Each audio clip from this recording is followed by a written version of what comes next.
Good morning, ladies and gentlemen. Hope everybody's doing well. Thank you so much for being here and for hanging out with us on this fine, fabulous Saturday morning.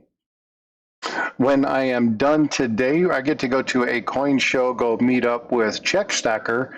Me and Bifrost are going to go up, check out the coin show, and go hang out with him for a little bit. Maybe do another little live, how you doing from the coin show, and then we'll talk a little bit about that.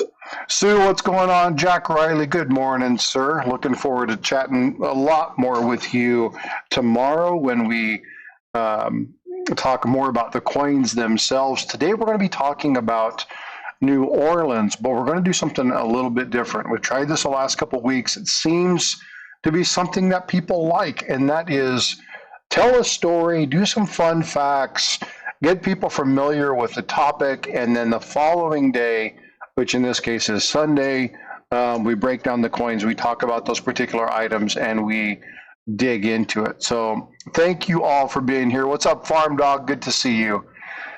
Eric, how you doing, sir? Doing well, doing well. What's on your guys' agenda for today? I'm just gonna do this and do a couple of reveals and then start working on photographs again. I'm almost caught up. I'm literally down to about 30 coins. Not all of them need to be photographed either. But you're getting it all done. I'm getting it done, and some of them have been a while. Some of them are 30 or 40 reveals back. So all the singles are done. Well, that's good. I'm glad you're catching up. I know that it can be daunting to have to catch up for a bunch of work. So, Yeah, it seems like one thing after another, like usual. oh yeah, absolutely understand. All right, let's see.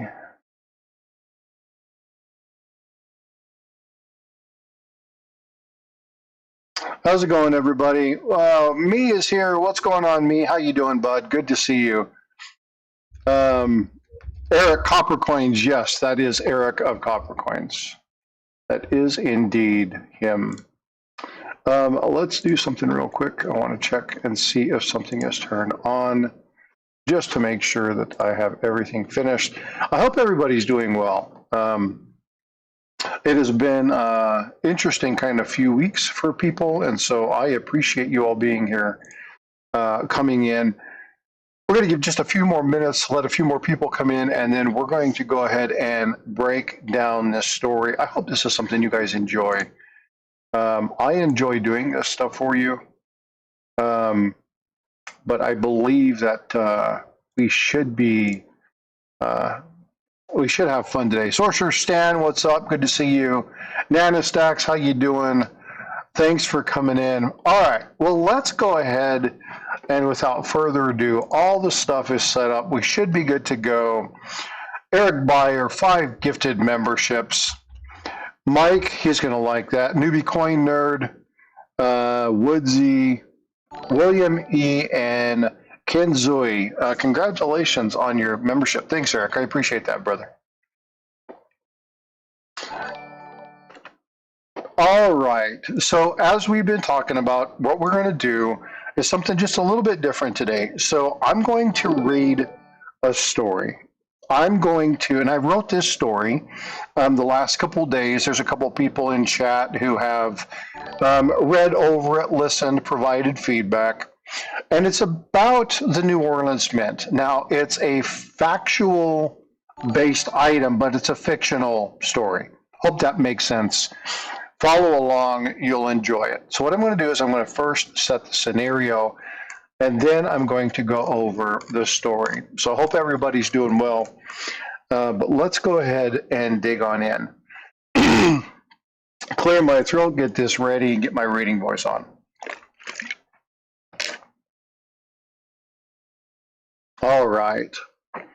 Picture yourself sitting in a sanctuary, completely hidden away from the crisp, biting chill of the December air outside.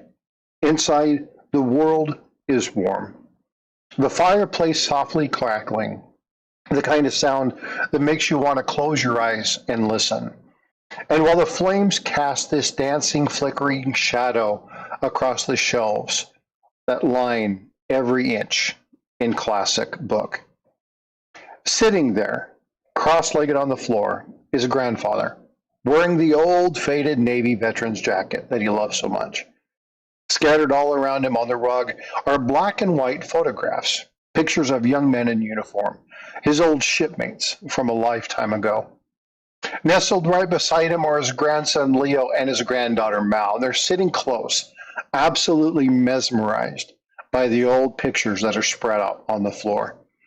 And after a moment, grandfather reaches over and picks up a small, heavy book. Carefully opening it, his hands moving with practiced gentleness, removes 2 coins. Kids, in a low, gravelly voice, have I ever told you why I love our country? He places 1 coin into Leo's hand and then places another into Mal's, closes their little fingers over the metal, and says, our family's legacy lies in service to our country. He looks at both child. And while not all of us are called to fight, there's lots of ways for us to be of service. Our family has and is legacy. Its legacy is tied to the very foundation of this nation. And he once again points to the coins in their hands. Grandpa leans over to the locked table that sits beside the couch. You hear the sudden lock, and he pulls out a very old, substantial album of coins. He settles back down and said, my grandfather sat me down when I was just your age. And he taps on the cover of the book and said, he told me about our nation's past. It wasn't just history from a school book. It was the story he lived, what he lived through, what story he experienced. They were also stories that were passed down from his grandpa and his grandpa before him. Stories of the very coins that he collected to remember those events. And now, here for you two to finally see. The room went quiet for just a few moments as the sound of the fire popping heavy filled the room. You could only hear that and the turning of the heavy coin pages.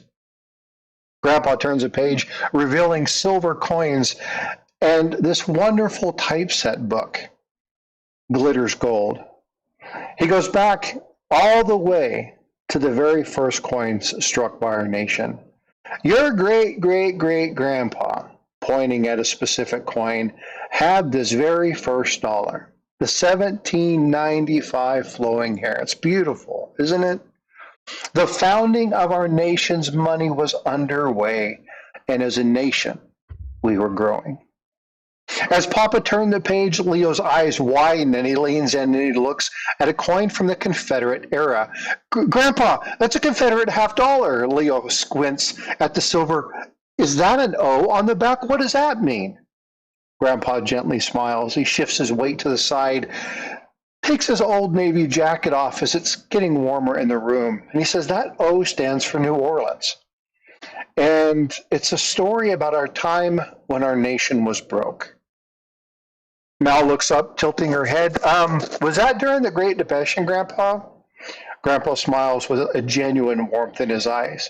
Now this little girl knows history. Pats her on the shoulder and says, but no, honey, this is a different kind of broke. I guess I should have said when the country was broken. I think it's time for a story. So they shifted around, they got comfortable together, nestled on the old couch, the leather creaking softly underneath them, Leo on the left, Mal on the right, still holding those silver $50 tightly in their hands. Grandpa takes a deep breath and begins. The New Orleans Mint, built back in 1838. It was an amazing place out there because New Orleans was the gateway to America.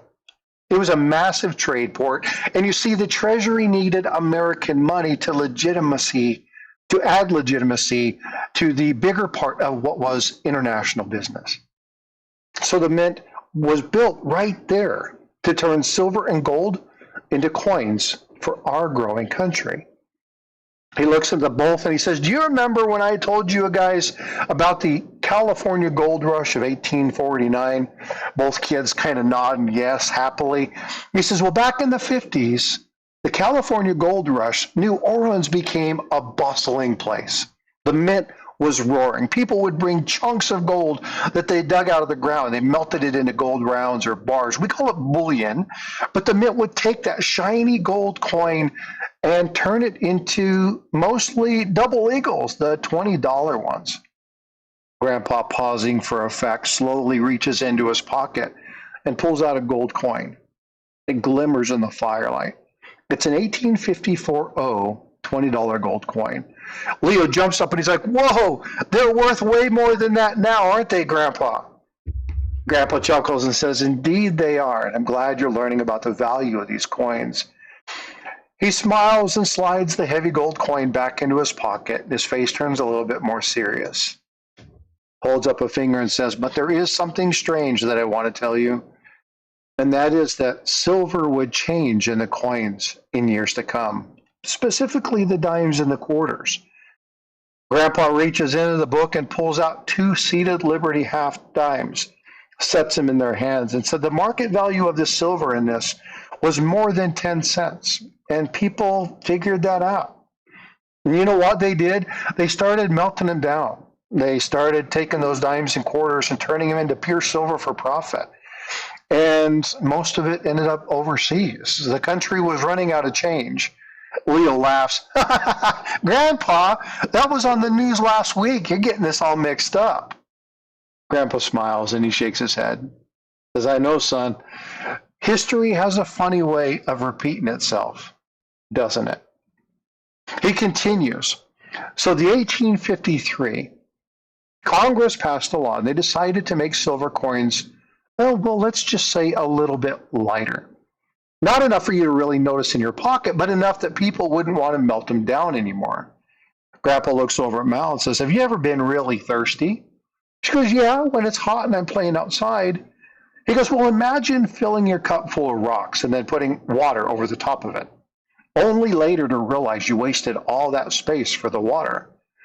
The mint understood that if you put other metals in the coin, there would be less silver. Mallory's face lights up and says, "Oh, I get it, Grandpa. People were getting less silver, meaning they had less money." And that's exactly right, Grandpa said. The New Orleans Mint started pumping these out, and this bothered people.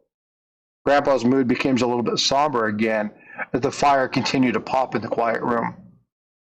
"Leo, open your hand," Grandpa exclaimed.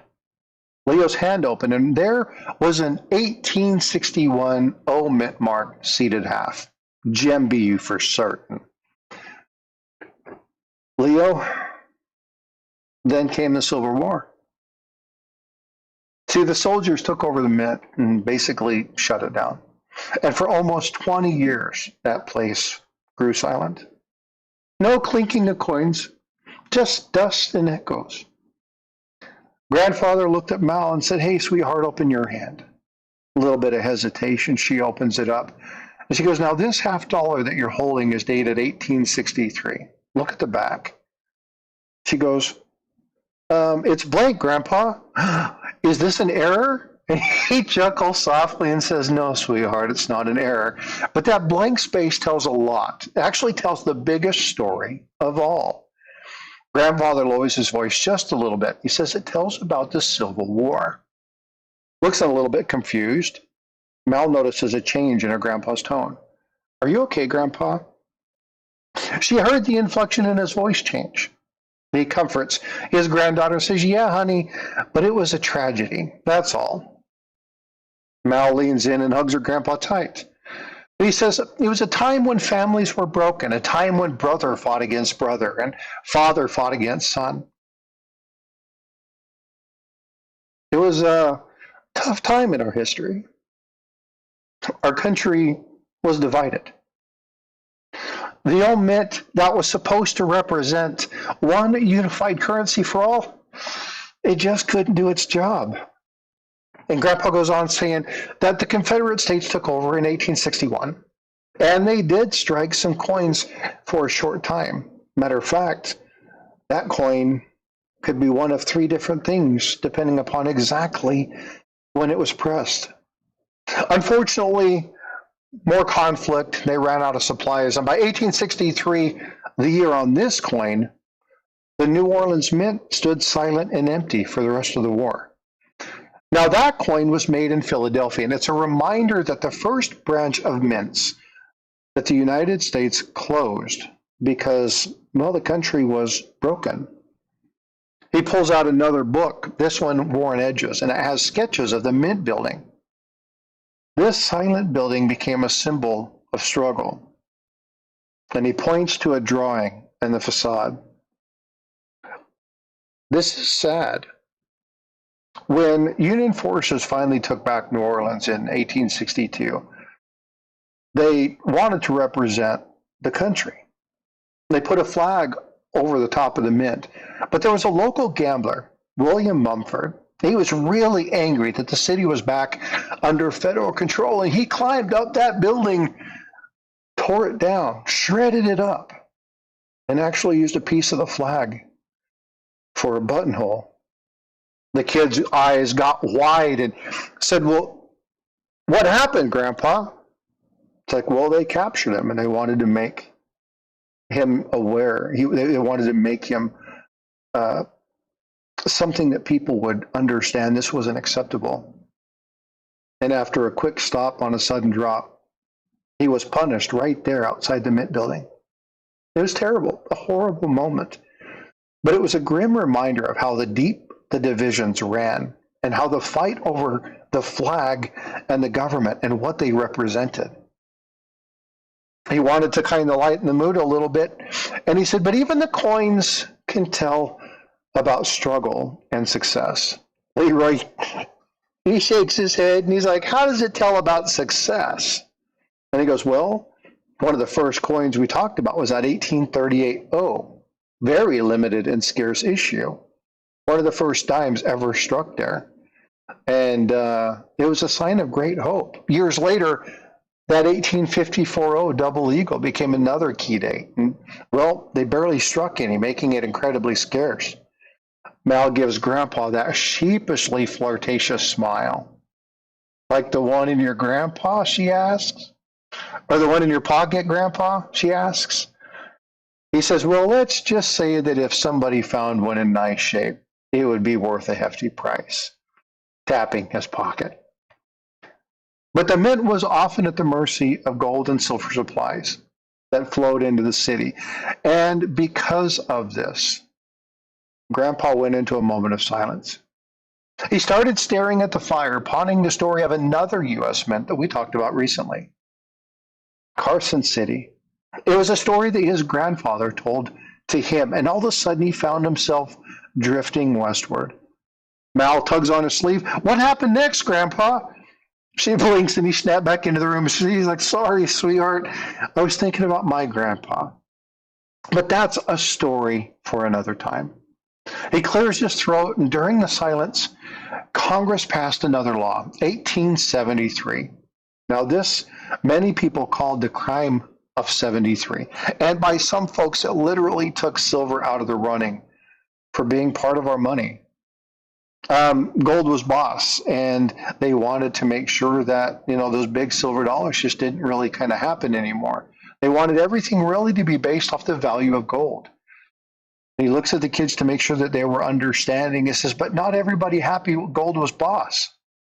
See, there were miners and farmers, and people wanted those big silver coins. A lot of people were working people, and gold was just too much to carry, too much for them to trust to the banks.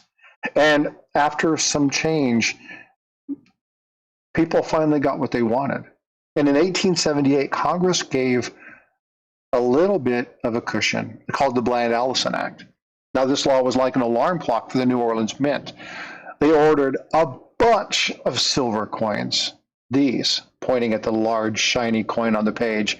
Leo's eyes light up with glee. I love the Morgans, he exclaims. His grandpa chuckles lightly.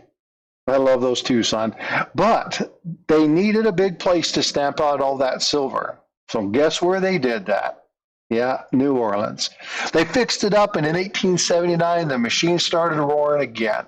And for years, the main job of that O Mint was to stamp out these big, beautiful, heavy silver dollars, more than any other coin. It was like they were making up for some lost time. He traces the rim of the book, and he kept making gold coins too, he says. But the real purpose of that building in those last years was to handle the silver. And by 1900, that Gold Standards Act, yeah, it just said that gold was going to be king. And the mintages and everything just started falling off. And by 1909, they stopped producing coins. They stayed open as an office for a couple more years, but they closed for good in 1911. He points to the design in the kid's hands. He says, but I want you to understand the importance of this. All of these early coins that I just showed you featured the seated liberty design, and it was created by a man named Christian Philbrick. He was the chief engraver of Philadelphia. But the fact that design started in the North and was stamped onto coins in the South showed that, at least in our money, the nation was one.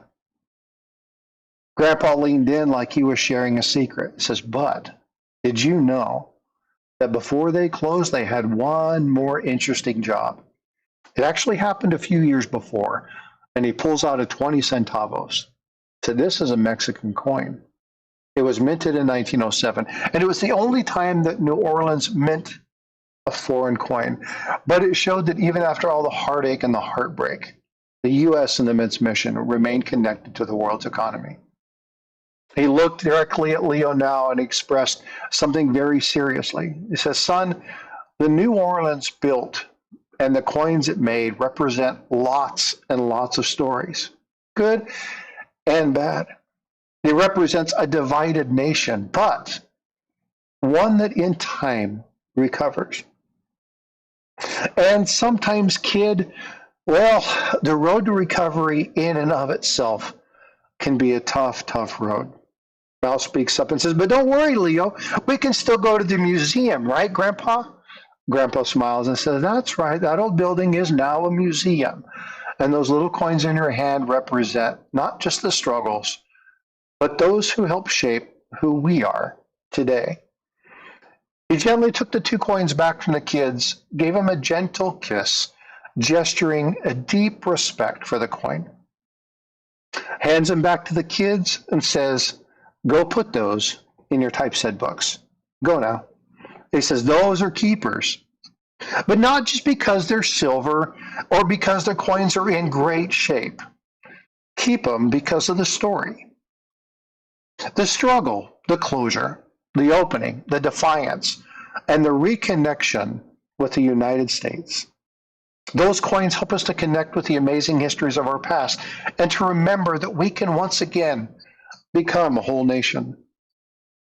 Grandpa leans back, looking at him with pride, and says, one day you will sit down with your sons or daughters and have the same conversation about that coin book that you're filling now.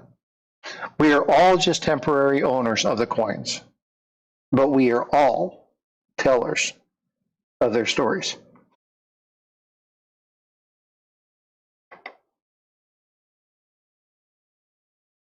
I hope you guys like that.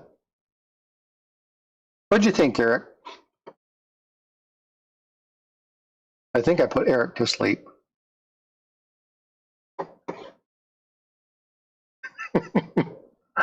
I think I put Eric to sleep. What do you guys think? Did you guys enjoy that? I hope you guys did. I enjoyed putting that story together. I enjoyed doing the writing for that. Thank you. He's quiet. Yeah.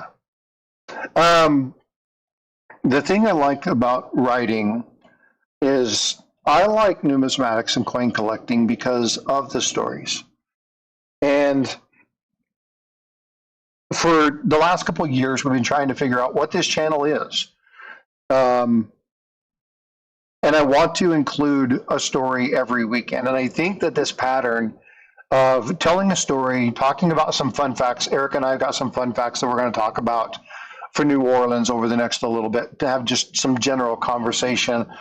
But I want you guys in chat to engage as well and tell us stories that you have. If you have old mint mark coins, get them together, because tomorrow morning we're going to talk about a ton of items, things to look forward to, things to look at, how to identify the authenticity of something, to talk about counterfeits and some of the families that are out there. We're going to be going over something that Jack Riley's put together, showing some coins, kind of talking through some of that stuff.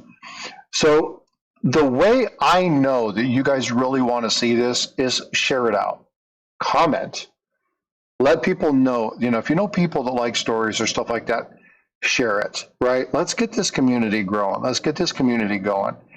And let's tell those stories. Let's have some fun. Let's get people interested in this, and then break it down and talk about the coins themselves. So, Eric, let's chat New Orleans. One of the things that I wanted to talk about is that 1861 coin. There is no sound, or it's just me. I hear sound. I can hear you typing. Are you there? Yeah, it's got to be Eric.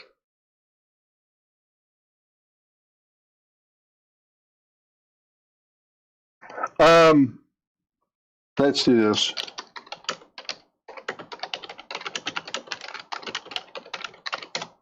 I'll have him leave and then come back in, see if that works.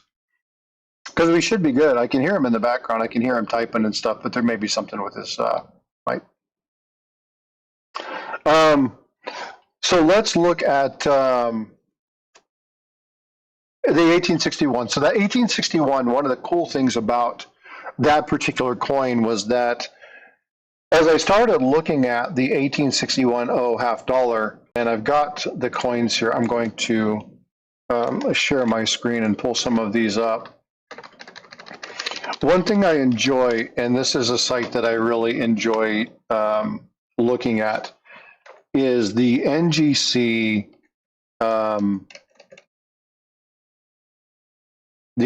site for what's it called? Just a sec.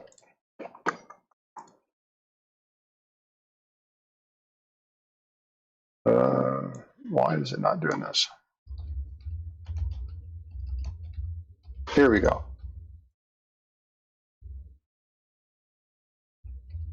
I actually got to click on the page to do this. Okay, so let's open this up and let's show this full screen. Okay, so when you come down here, I like the, again, not affiliated with NGC Coin, but I like coming down here. So when we go to the half dollars and we come to that 1854, come under the seated, and then you can check out the 1861. One thing about this particular coin is that depending upon when in the cycle of this coin you look, so January, February, it's going to be done by the federal government. If you do look at February to June, it's going to be done by the Confederacy, and if you look at it from July on, or whatever the dates are, it's going to be something that's pulled up through the Confederacy. And so depending upon when in that time frame, this coin could be from one of the three different positions. So I really like that kind of oddball information that happens with this particular coin. It is really nice, but the other one that I really wanted to show you was this one. And this one is one of my favorite coins. I really enjoy the story behind the development of this particular coin. There's a typeset that has this general reverse on it that I enjoyed. And when I talked about having, a really nice version sitting in his grandpa's pocket, again, in XF condition, you're looking at a $315,000 coin. So when I was talking about the story, I was bringing factual setting or fictional settings, but really talking about the authenticity of the story and the coins and the history, and trying to bring in some fun pieces that are there. Luther, does any Confederate coin still exist? Yes.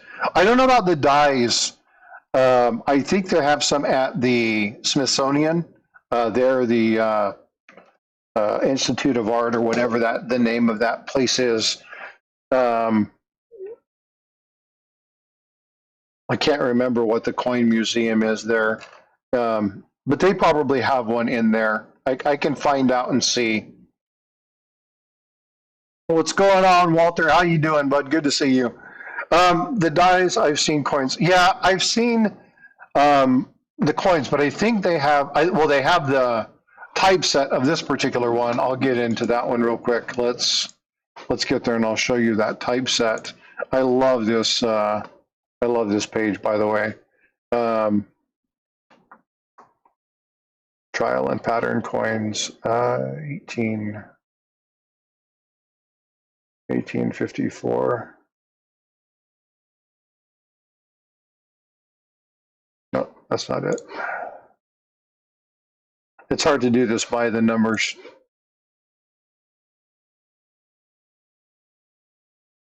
Oh, you know what? These aren't pattern coins. That's why. I need to get to that is pattern. Oh, there's Eric. You back?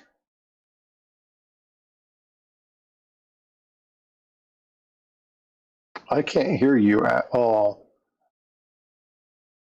You're there. I can see you. I just have no audio. You're not muted, and you have sound, so I'm not sure what's going on.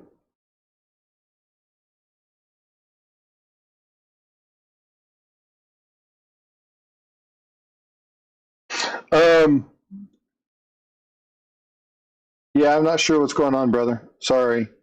So again, looking at this, it's a lot of fun to look at some of these. I've got to find where those patterns. One of my favorite coins is here, though, from New Orleans.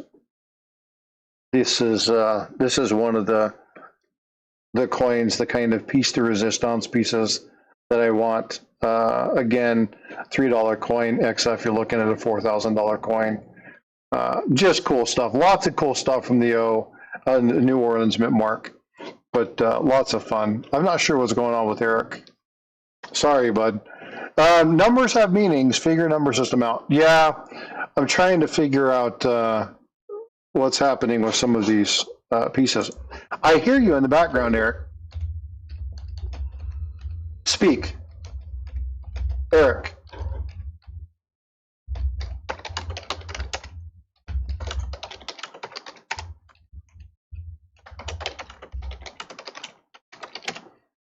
You can hear him type.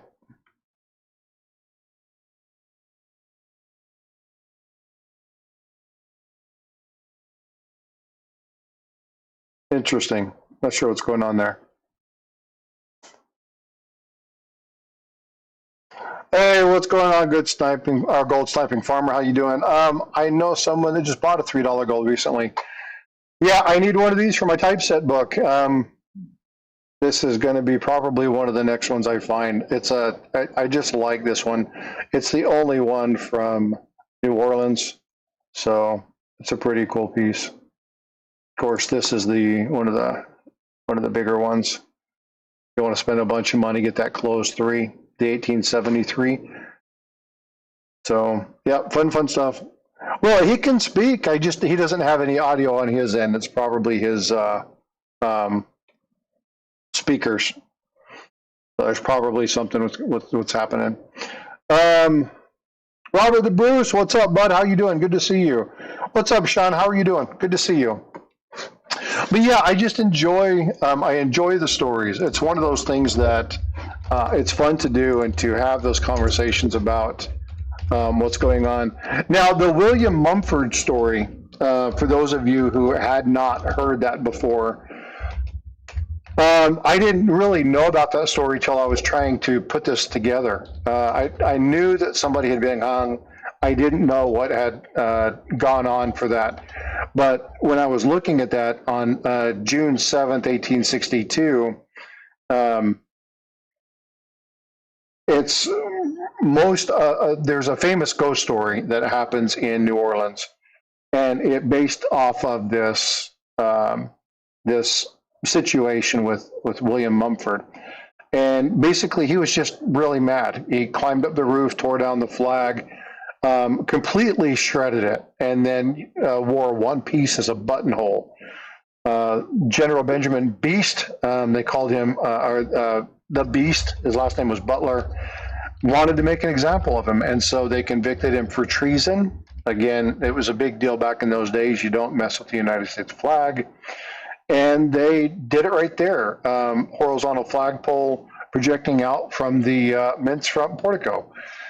So that was something that I didn't know. I did not know that that had happened there. I knew somebody had been punished. I was not aware of exactly what was going on with that. But that was fun. One of the other things that we were looking at, and again, you see the coins there on my screen. I'll make this big so that you can see these. You have the two there. You guys also know that I like collecting hoards.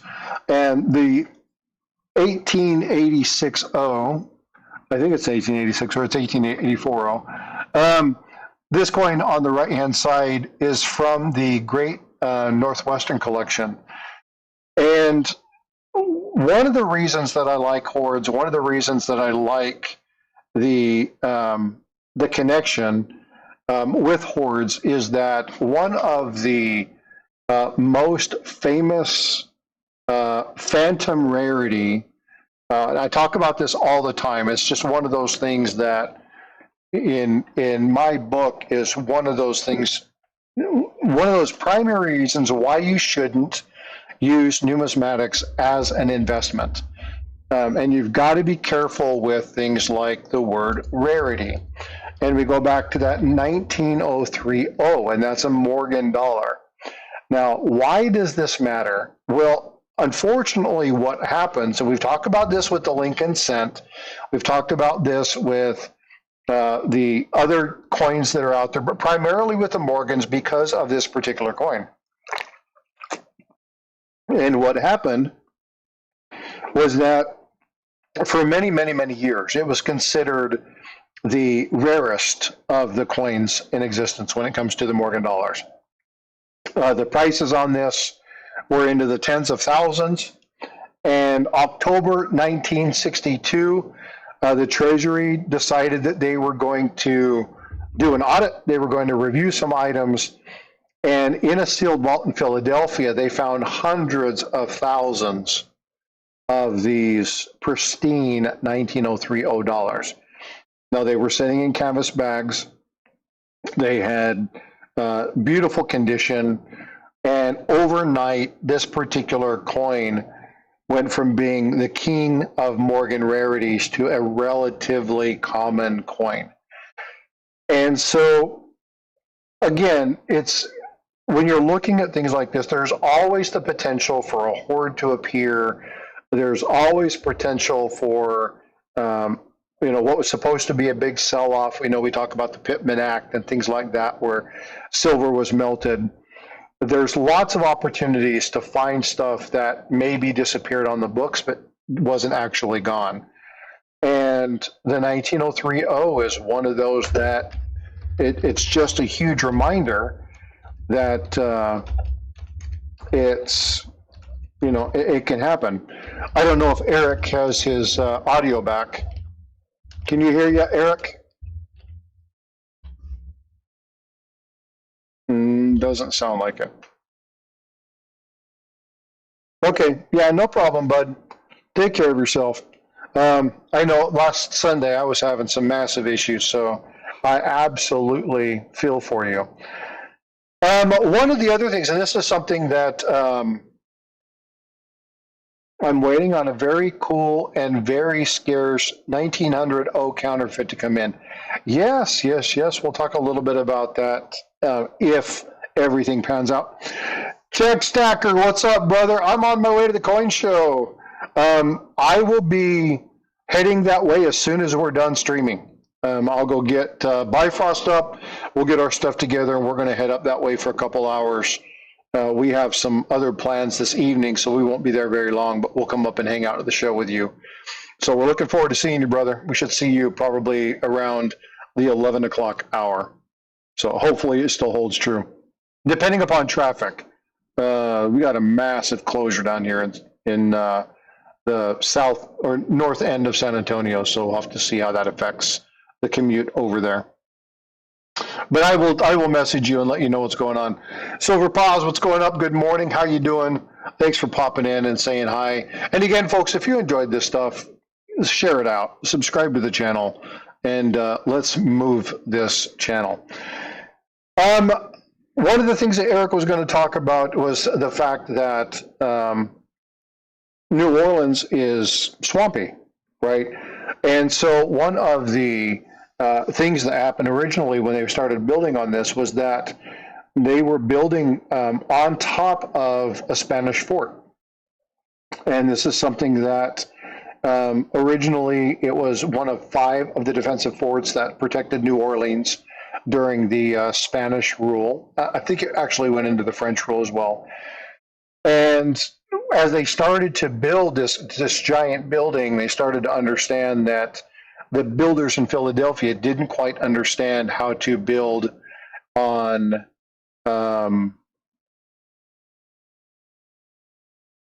no sound in Restream. That doesn't make any sense because you're there. I wonder if you have you may have to go into audio. You may have turned off your audio in Restream. We'll have to come back up and look at that and see if that's what's going on. But the architect had never really been there, hadn't really looked at what was going on, and Mr. Strickland, who actually designed it, ended up having to go in and reinforce it with iron rods to keep it from collapsing under its own weight. Again, didn't do a proper assessment, didn't really go in, look at what was happening at that area, and built it like they had done Philadelphia. Now, you guys know Philadelphia during the time, it's still the nation's powerhouse when it comes to coins. And so that big building, that giant structure that was built in Philadelphia is something that we're going to be talking about here in a couple of weeks, because the structure at Philadelphia actually allowed coin production in the United States to actually become a thing. Before then, there were so many competing priorities with silver and French coinage that until 1854, when that act passed that said you can't do this anymore, you can't use silver coinage or coinage from another country, it needs to be manufactured here in the U.S. This act prevented the reals and stuff from being used. And because of that, there became a bigger demand. And so Philadelphia really ramped things up to start producing more coinage. And during that time frame, again, this crime of 73, making making it the gold standard, there were a lot of people who were big on silver, and they didn't like this. And so for a number of years, they were back and forth. And the Bland-Allison Act, which again was talked about in the story, was kind of a way for the mint to silence the frustration from those people who were really bullish on silver. They really enjoyed silver. They really enjoyed holding it because, again, these are, 2 coins might have been your entire week's wages. To have a $1 gold coin may have been the composite of that, but you didn't want to carry that around. Could you imagine, getting paid a week wages in a single coin, and you step off your carriage, all of a sudden it falls into the mud, and boom, you've just lost your money. So a lot of people didn't like the fact that they had to carry gold around. So the United States Mint came together, passed another law, and then with the Bland-Allison Act, started producing a bunch of things. One of the things that would happen years after the fact that really affect the mintages, and we've talked about this a number of times, specifically when we look at this general time frame, is what happened in the Pittman Act. The Pittman Act, a ton of these coins, primarily affecting Carson City, but tons and tons and tons and tons of silver coins were melted down and sold to Europe to get England back on track, right? And they changed, revalued at that time frame, and really kind of changed the general structure of how things were done. That change didn't have any impact on New Orleans closing, or so they say. It could have been something that was done years ahead of time. But there were a lot of changes that the Mint was going through. And just a couple years after the Mint would close in 1911, we would have the worst Christmas gift ever. The Federal Reserve would create that act, and we would get that whole lovely thing that all the stackers out there really enjoy. And so there was a really dynamic time in the country's financial structure and the way that things worked. During this time frame, again, you had the closures of Delanogue and Charlotte, which impacted how many gold coins were produced.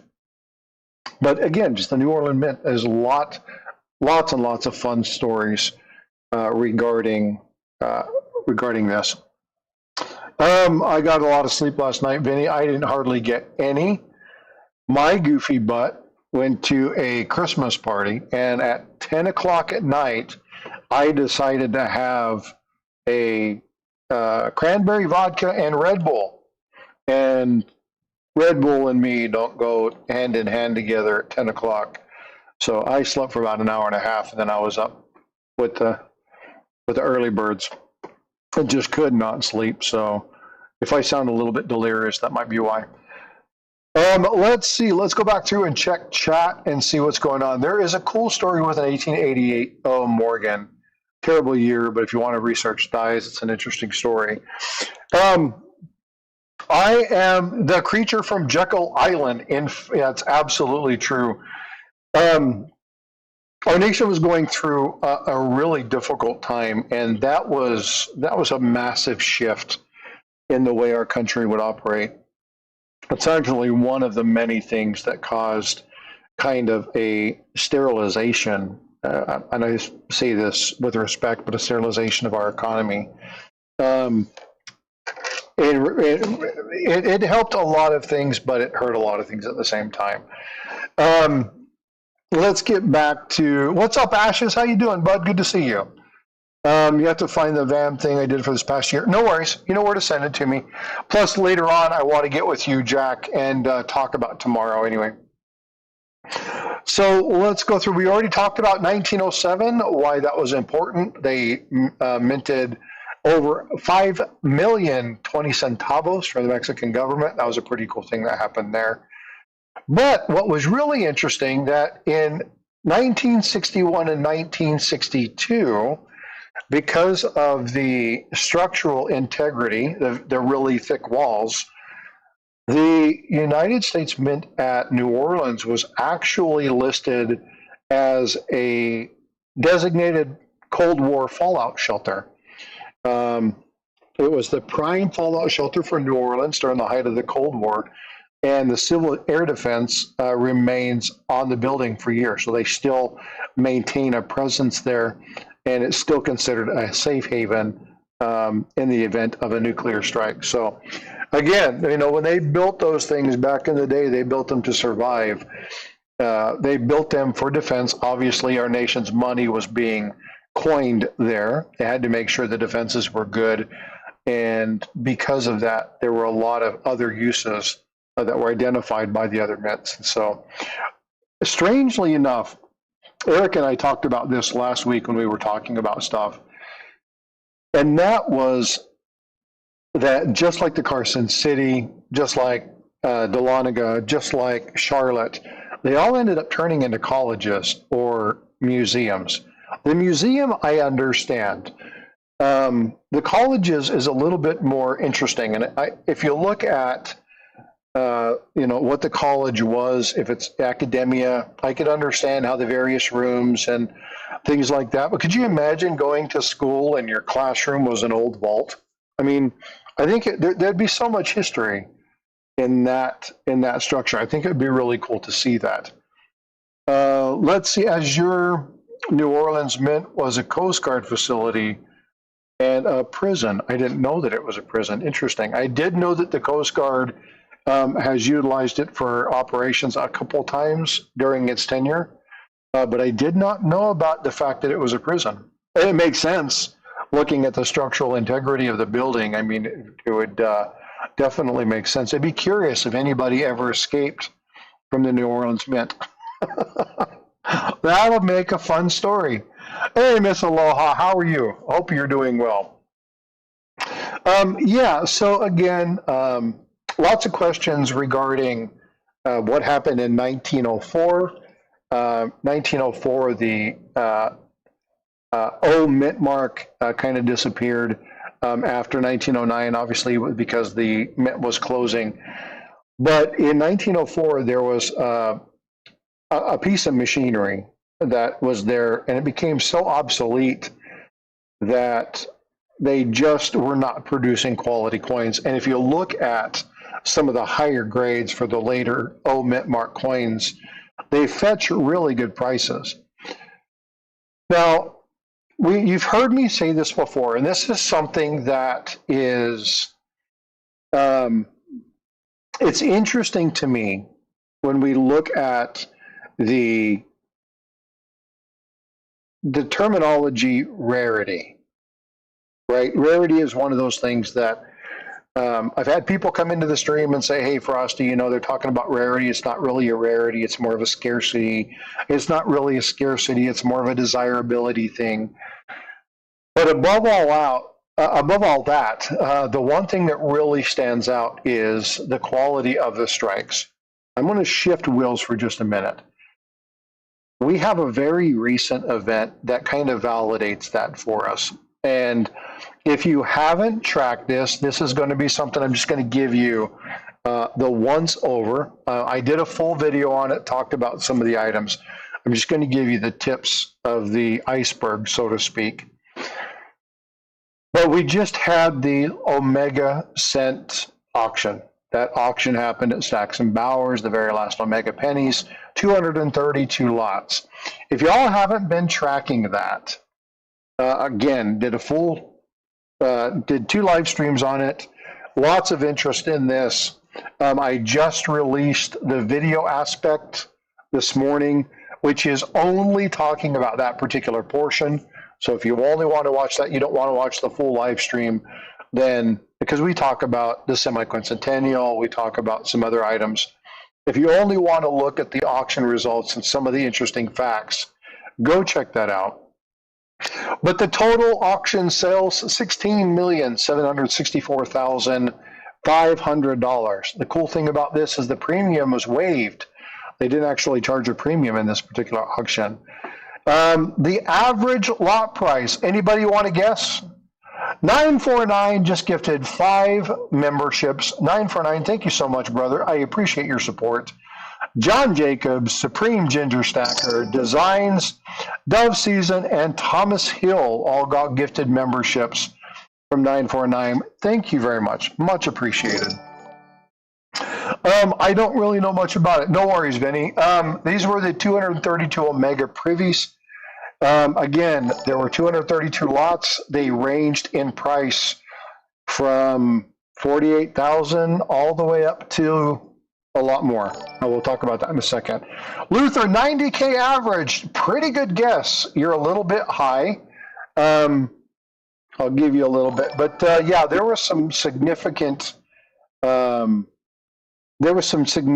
prices on here.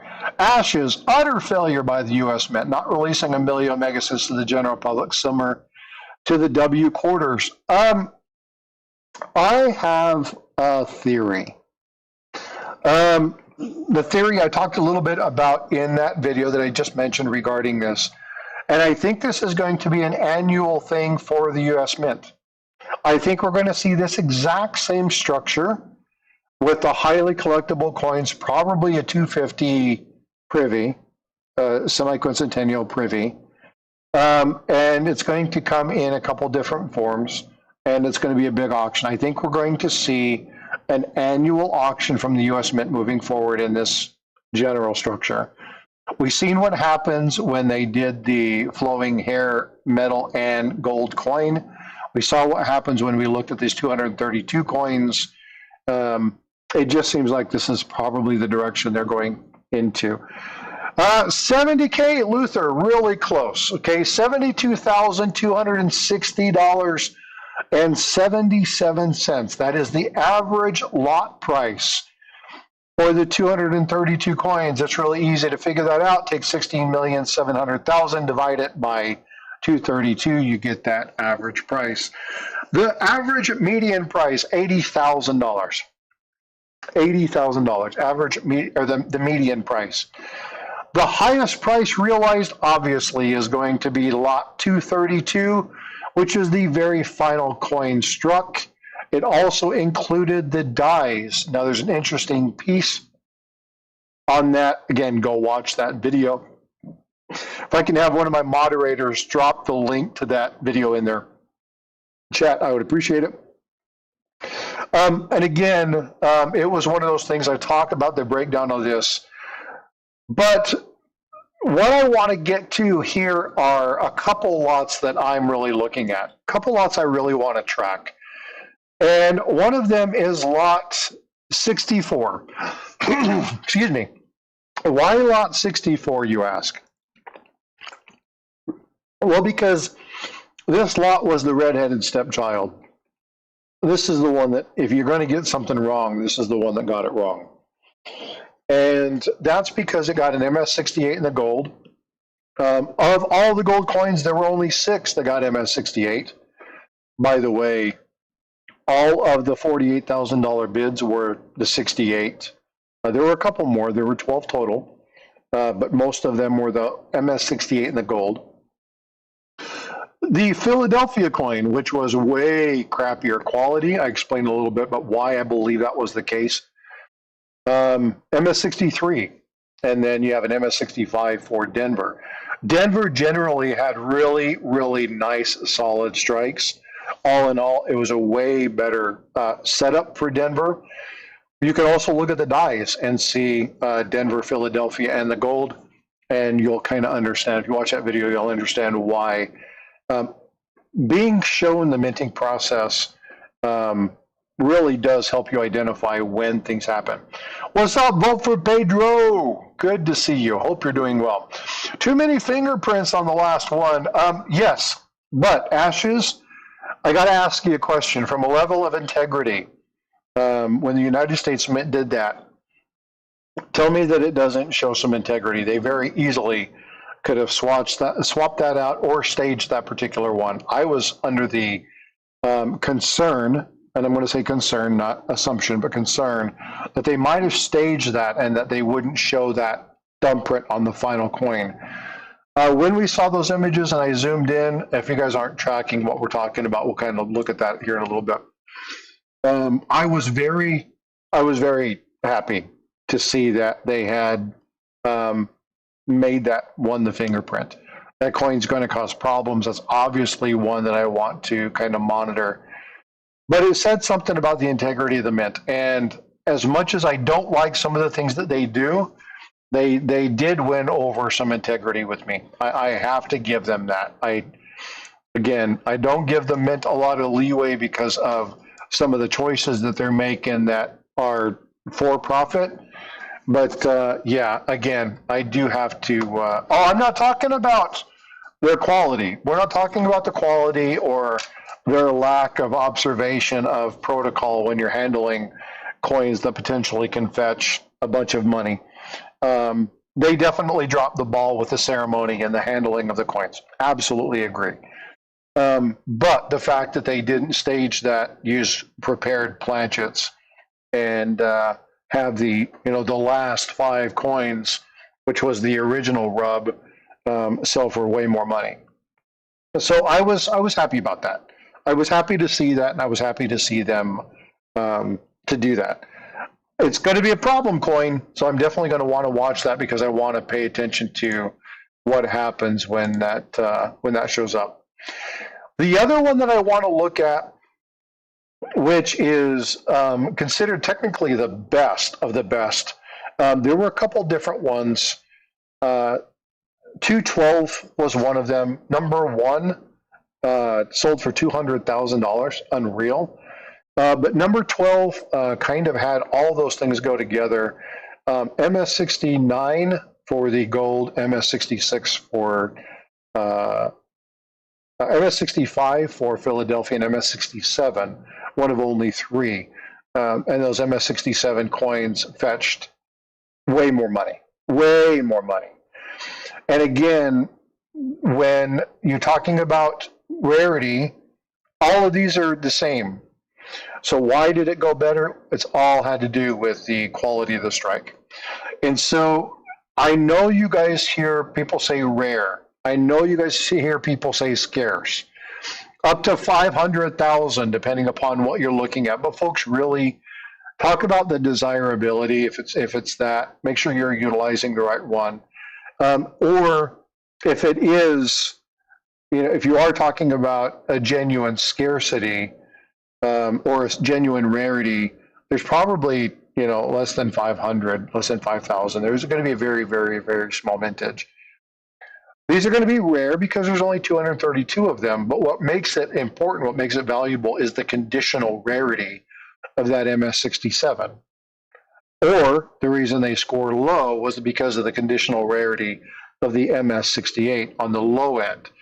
And so if you got one of those, Jack Riley says, I know somebody who bought one. That's awesome. Certainly, I wasn't going to do that. Yeah, I think there was the one. There were two or three of them that were 66 paired. One of them was 66, 67, and 69. I think that was 212, if I remember correctly. If not, it was one of the other ones. 64, 115. Those were two of them that I'm tracking because they were the low balls, the low grades. But 115 had a 64. 64 had a 63. And so I'm going to just be looking at those because I want to see a couple of these things. This is pocket change for me. It is pocket change, but it's not circulated, which we're not going to go into. But anyway, it's something that I think we're going to see more of. I don't think this is. I think this is going to be an annual kind of thing. How much did they pay? It depends on the lot. 135. Well, hold on just a second, and I will get you there. One of the really cool things is that on the Stacks and Bowers main page, I'll pull this up and share it with you. All, where is it?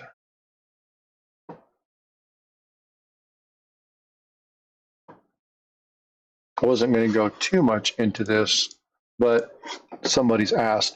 If you go to this page, which is the Stacks and Bowers page, it's the Omega pennies. I'm going to just go ahead and paste that into chat. It's there.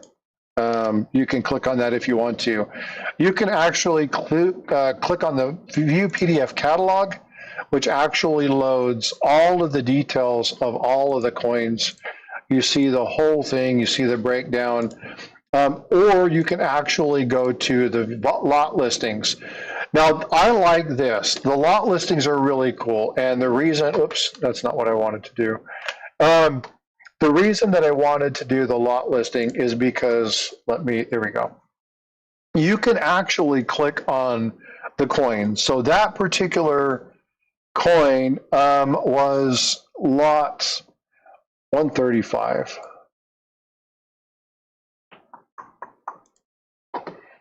So this was the lot that was referenced, 72,500. The 24 karat gold, 69, the Philadelphia 65, the Denver 66. So this is the exact set. You can actually look at the coins themselves if you want to. And these are photos of the exact set. So you're going to see exactly what it is that they got. And then the certificate and the stuff that comes with it. This is a trifold laid out. And then again, it's signed by the acting director, Miss McNally. So this is going to change. I believe they have somebody else in mind but more to come on that. But this is basically what the lot looks like. And again, you can see all the information, 3-coin set there. Fun stuff. But I do like looking back at the auction list. Again, you can come here if you want to and navigate it this way, but I like utilizing this view. I am going to wait a couple more days. Stacks and Bauer should issue this sheet that has all of the prices listed for each one of these. Once that comes out, I will make sure that I download that and make it available on the community page. Or you guys can just go to the video that I did and click in the description, and the links to these are there. So you can make sure that they're there. Frosty Star was asking Jack, I made an earlier comment regarding silver coinage. Oh, got you. No problem. I was missing part of the conversation. Azure, could you do me a favor and please let Paula know we're working? Yeah, so no problem.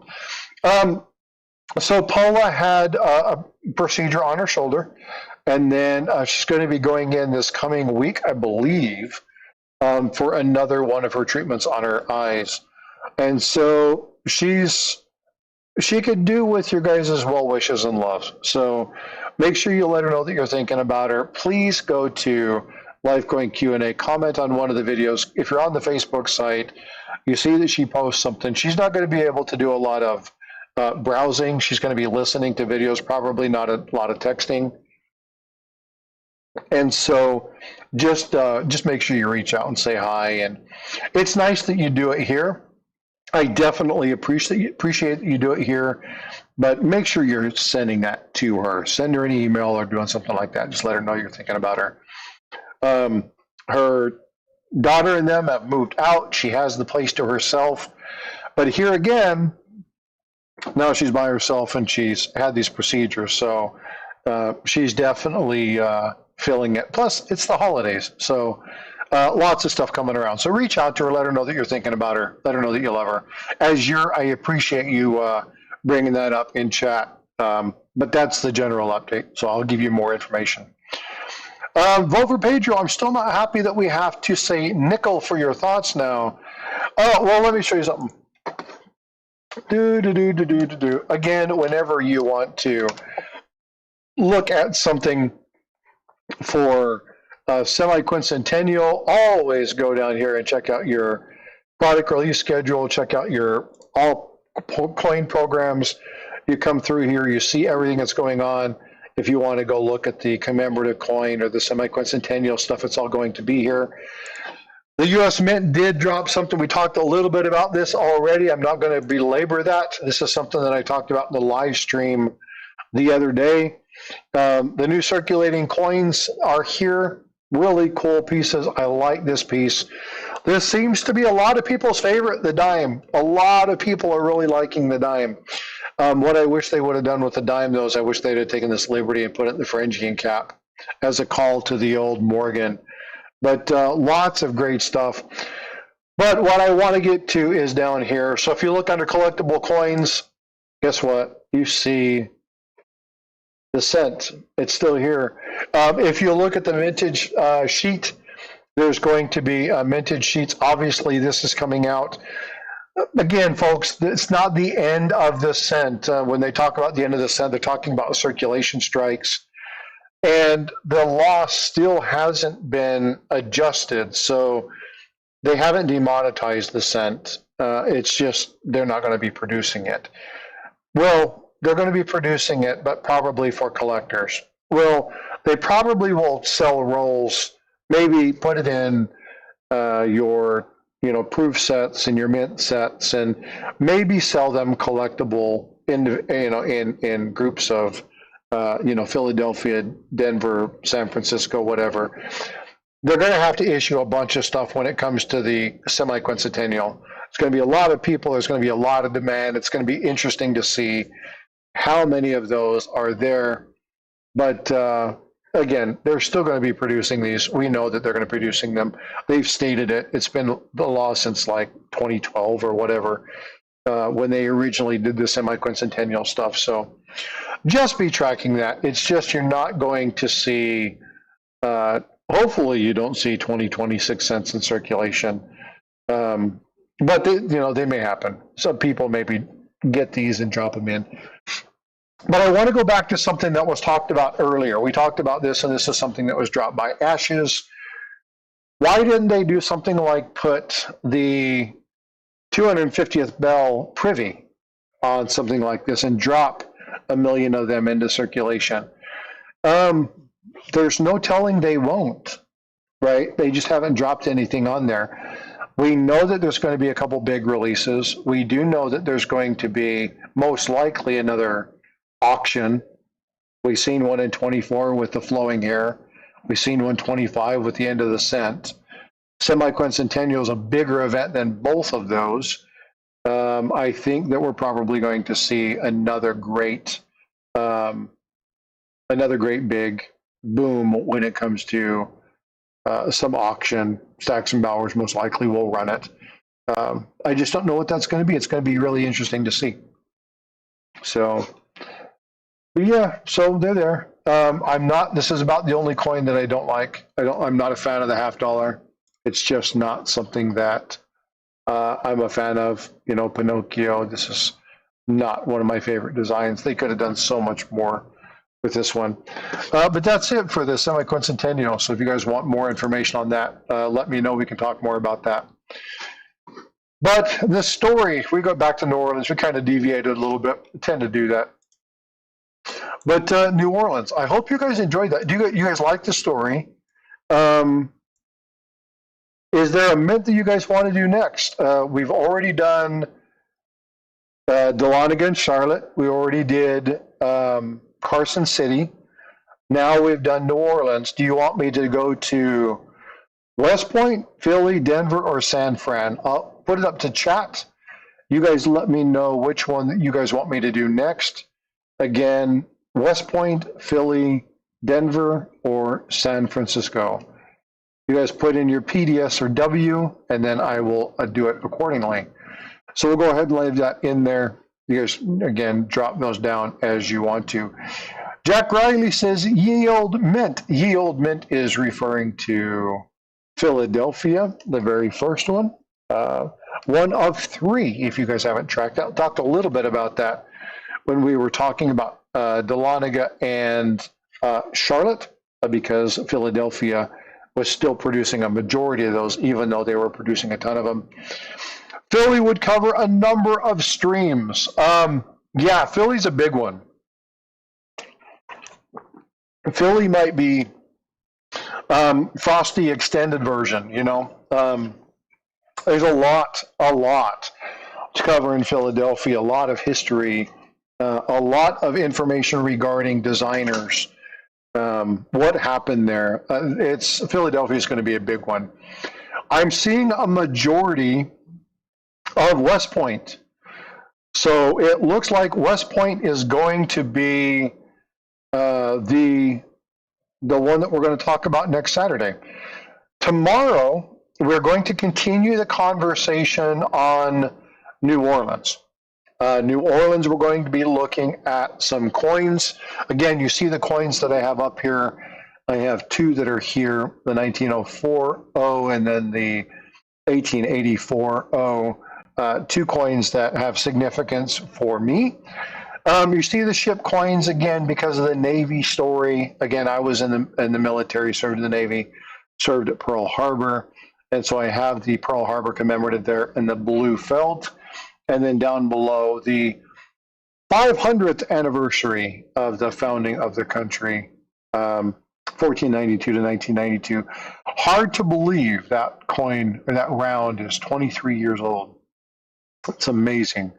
Or he's 33 years old, 33 years old. Just amazing to think that was so long ago. How many people even remember that they did that one? It's just unreal. So lots of fun stuff, but we'll break it down a little bit more.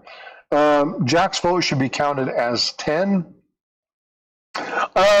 Jack's vote was voted at 10 for New Orleans.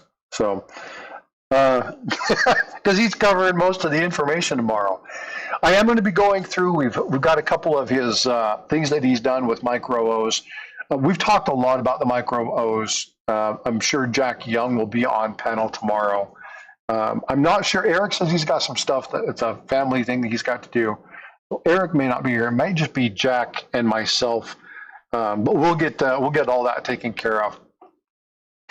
I am going to end a few minutes early today. I am going to get my daughter together, go get changed, and get on the road. We're going to go meet Check Stacker up north. We got to get through some traffic, so we want to get on the road. We got another Christmas party to attend to tonight, and we've got some things to take care of. So I am going to start the very, very, very busy day and get to doing this. We may go live, Chuck Stacker and myself, a little bit later, just to do how do you do, what's going on, chit chat, and we will talk about that later. The Vote for Pedro, Wounded Warrior Christmas Party, Monday night, no fundraising, just giveaways. Hope to see you there. Let's pin this. Boom, it's pinned. That'll be there. Vote for Pedro. I've got the item up here now.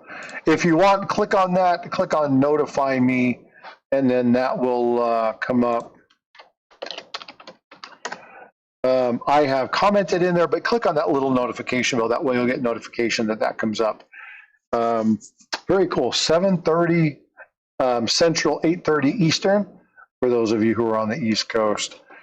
So, folks, I hope you enjoyed this. If you enjoyed the story and you want somebody to listen to, or maybe you're wanting to come up with something, do me a favor. If you have really interesting facts about West Point, maybe you were in the Army, maybe something like that. I've already got the idea, the construct roaming around in my head about what I'm going to do. The old Army general sitting down with his son, talking about West Point and the military and going over the coins and what they did there. I think it'd be a fun thing to do. All right, folks. Well, tomorrow again, we are going to come together to talk about New Orleans, break down the coins. Hope you enjoyed today. Be well, be blessed. I appreciate you all. Remember, random act of kindness doesn't take much to change the course of somebody's day. I hope you have a wonderful day. Take care, and we will see you tomorrow.